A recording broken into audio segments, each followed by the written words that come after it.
So today we are going to be doing a battery drain test for all the Redmi Note 14 series. Now there are three devices that make up the Redmi Note 14 series. There's the Redmi Note 14, there's the Redmi Note 14 Pro, and then the biggest of them all, the Redmi Note 14 Pro Plus. Now, just before this test started, I made sure that all devices are on the same Android version. All devices have been updated to the latest updates that has been provided by the manufacturer. Also, all the devices are brand new from the box. They've not been used. The battery charge cycle is still at 100%. Basically, these are brand new devices that I got just for this test. And some other things that are worthy of note here is that the Redmi Note 14 series, both the Note 14, the Note 14 Pro, and the Note 14 Pro Plus, from the box, the 120Hz refresh rate is not activated. So you have to manually go to the settings and activate them, which is what I've done here. I've activated the 120Hz refresh rate on all three devices. Now let's talk about the specs of the batteries of the Redmi Note 14 series. On some of the devices, I've seen a little upgrade in the batteries. So the base model Redmi Note 14 still comes with a 5000 milliamps battery like last year's model Redmi Note 13.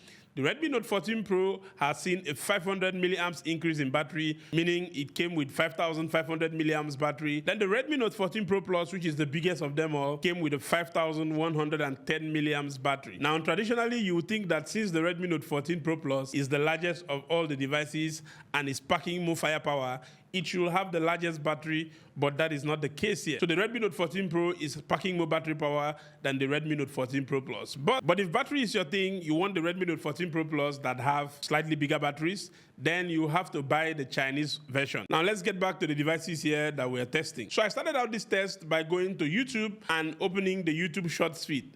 I spent about an hour, 20 minutes or so on the YouTube Shorts feed, and the Redmi Note 14 Pro Plus didn't lose even 1% after 1 whole hour of scrolling through YouTube Shorts back to back. But the Redmi Note 14 and the Redmi Note 14 Pro actually lost about 1% of their battery power at this point. So after 2 hours on the YouTube Shorts feed, all devices still had battery life above 90%. So I decided to test the video recording capability of these devices. Now, something that is worthy of note here is that the Redmi Note 14 Pro Plus can shoot videos in 4K. The Redmi Note 14 Pro cannot shoot videos in 4K. The highest resolution is 1080p. The Redmi Note 14 as well can only shoot videos in 1080p. So instead of putting all the devices to record the videos at 1080p, I decided to record the videos at the highest resolution that each device can record. So when recording videos in 4K, after 1 hour of video recording, the battery of the Redmi Note 14 Pro Plus had dropped down to about 63%, while the Redmi Note 14 and the Redmi Note 14 Pro were at about 77%. At this point, I didn't really think it was fair on the side of the Redmi Note 14 Pro Plus, owing to the fact that 4K video recording actually takes a lot of toll on the battery of a device. The Redmi Note 14 and the Redmi Note 14 Pro were not recording at 4K. But I'm thinking maybe I'll have to redo this test, but this time without 4K video recording or without video recording at all. Because before I started doing the video recording test, the Redmi Note 14 Pro Plus was ahead by about 7 or 8%. Now, one of the questions I get a lot of times about Redmi phones is, why is it that they make one particular version for the Chinese market and then they make one version for the global market? Now, I don't really know exactly what the reason is. You see, China is in a world of its own when it comes to the internet. A lot of the things we use on the internet, like social media, search engines, and all of these things are different from what they use in China. For instance, over here we use WhatsApp, but in China they use WeChat. We have Facebook, Instagram, and the rest of those things. In China, they have their own version of Facebook, Instagram, and the rest. The regular Facebook, Instagram, X, or Twitter that you know here doesn't work in China. They have their own versions of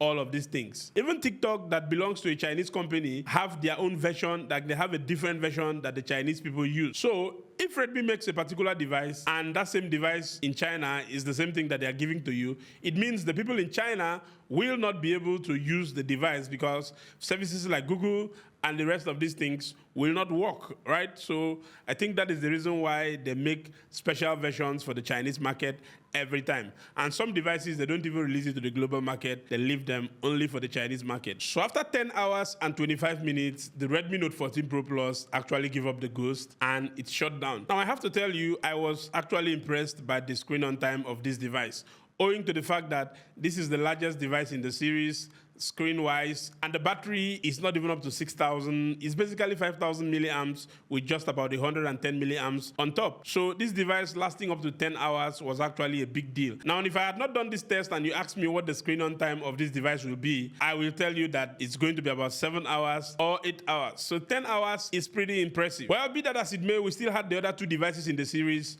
doing the final show off. So after 11 hours and 54 minutes, the Redmi Note 14 Pro actually gave up the ghost. The device shut down. Again, these are pretty impressive numbers for these devices. I am telling you, if you had asked me, I would just say these devices will not get up to this time. If not that I had done this test, I wouldn't believe that the screen on time of these devices will get to this. Eventually, after 12 hours and 17 minutes, the regular Redmi Note 14 gave up the ghost as well. Am I impressed with the battery performance of these devices? Pretty much, I am. But the result actually surprised me because I never thought the regular Redmi Note 14 will be the winner of this challenge, right? Owing to the fact that it's a smaller device, less battery than the other ones and all. But that is what technology is all about. Now, if you have enjoyed this video, please don't forget to give this video a thumbs up and hit the like button, subscribe, share it with your friends, and watch out for the battery drain test of the Redmi Note 14 series. I'll catch you again in the next one.